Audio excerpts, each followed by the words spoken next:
ये आकाशवाणी गोरखपुर है। अब आप वेद प्रकाश पाठक से क्षेत्रीय समाचार सुनिए।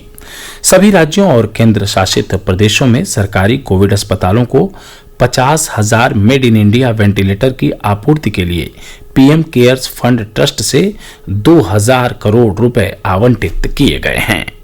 50,000 वेंटिलेटर में से 30,000 वेंटिलेटर भारत इलेक्ट्रॉनिक्स लिमिटेड द्वारा निर्मित किए जा रहे हैं। अब तक 2,923 वेंटिलेटर का निर्माण किया गया है और इनमें से 1,340 वेंटिलेटर राज्यों और केंद्र शासित प्रदेशों में पहुंचा दिए गए हैं। ये वेंटिलेटर महाराष्ट्र, दिल्ली, गुजरात, बिहार, कर्नाटक और राजस्थान को दिए गए हैं। इस महीने के अंत तक सभी राज्यों और केंद्र शासित प्रदेशों में अतिरिक्त 14,000 वेंटिलेटर पहुंचा दिए जाएंगे। इसके अलावा प्रवासी मजदूरों के कल्याण के लिए राज्यों और केंद्र शासित प्रदेशों को 1,000 करोड़ रुपए पहले ही जारी किए जा चुके हैं। इस सहायता का उपयोग प्रवासियों के आवास, भोजन, चिकित्सा उपचार और परिवहन की व्यवस्था के लिए किया जाएगा। फंड का बड़ा हिस्सा महाराष्ट्र को आवंटित किया गया है और उसके बाद उत्तर प्रदेश और तमिलनाडु का नंबर आता है। महाराष्ट्र को 181 करोड़ रुपए, उत्तर प्रदेश को 103 करोड़ रुपए और तमिलनाडु को 83 करोड़ रुपए जारी किए गए हैं। गुजरात, दिल्ली, पश्चिम बंगाल, बिहार, मध्य प्रदेश, राजस्थान और कर्नाटक को भी अनुदान जारी किए गए हैं। भूपेंद्र सिंह, आकाशवाणी समाचार, दिल्ली। देश में कोविड-19 से स्वस्थ होने की दर 56.37% हो गई है।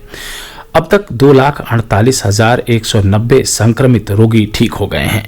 पिछले 24 घंटों के दौरान 10,994 रोगी स्वस्थ हुए।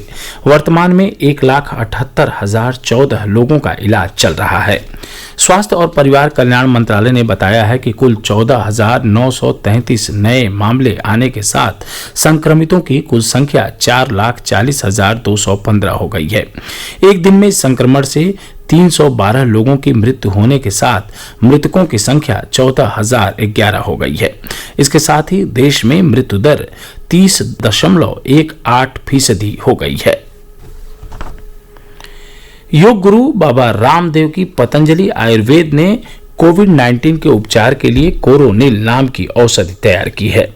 उत्तराखंड के हरिद्वार में इस औषधि की शुरुआत करते हुए बाबा रामदेव ने कहा कि कोविड-19 के लिए पतंजलि ने आयुर्वेदिक चिकित्सकीय नियंत्रण, अनुसंधान, साक्ष्य और परीक्षण पर आधारित औषधि तैयार की है। उन्होंने बताया कि इस औषधि की जांच के दौरान पाया गया कि कोविड-19 से संक्रमित 69% रोगी 3 दिनों में ठीक हो गए, जबकि 100% 1 सप्ताह में स्वस्थ हो गए। आकाशवाणी से विशेषज्ञों की राय श्रृंखला में हम कोविड-19 पर वरिष्ठ चिकित्सा विशेषज्ञों की राय प्रसारित करते हैं। अखिल भारतीय आयुर्विज्ञान संस्थान एम्स के निदेशक डॉक्टर रणदीप गुलेरिया ने कोविड-19 संक्रमण को फैलने से रोकने के लिए लोगों को सुरक्षित दूरी बनाए रखने और स्वच्छता का पालन करने की सलाह दी। एम्स के डॉक्टर राकेश गर्ग ने कहा कि कोविड-19 का संक्रमण उन लोगों में फैलता है जिनका कोई यात्रा इतिहास रहा हो या वे संक्रमित व्यक्ति के संपर्क में आए हों। सरकार ने फैसला किया है कि कोरोना महामारी के कारण इस साल भारत से हज यात्री सऊदी अरब की यात्रा पर नहीं जाएंगे। अल्पसंख्यक मामलों के मंत्री मुख्तार अब्बास नकवी ने आज बताया कि सऊदी अरब के हज और उमराह मंत्री डॉक्टर मोहम्मद सालेह बिन ताहिर बेंतन ने उन्हें फोन पर इस साल हज यात्रियों को सऊदी अरब नहीं भेजने का सुझाव दिया है। श्री नकवी ने कहा कि हज के लिए कुल 2,13,000 आवेदन प्राप्त हुए थे।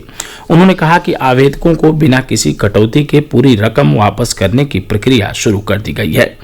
हमारे संवाददाता ने बताया है कि धनराशि ऑनलाइन डीबीटी के माध्यम से आवेदकों के बैंक खातों में भेज दी जाएगी। श्री नकवी ने बताया कि हज 2019 में कुल 2 लाख भारतीय हज यात्रा पर सऊदी अरब गए थे, जिनमें से 50% महिलाएं थीं। पूर्वी उत्तर प्रदेश सहित प्रदेश के कई जिलों में आसमान में बादल छाए हुए हैं। कई स्थानों पर रुक रुक कर बारिश होने की भी खबर है। बलिया, आजमगढ़, गोंडा और अयोध्या के कुछ क्षेत्रों में आज हल्की से लेकर मध्यम वर्षा हुई। कन्नौज जिले में हुई बारिश से लोगों को भीषण गर्मी से राहत मिली है।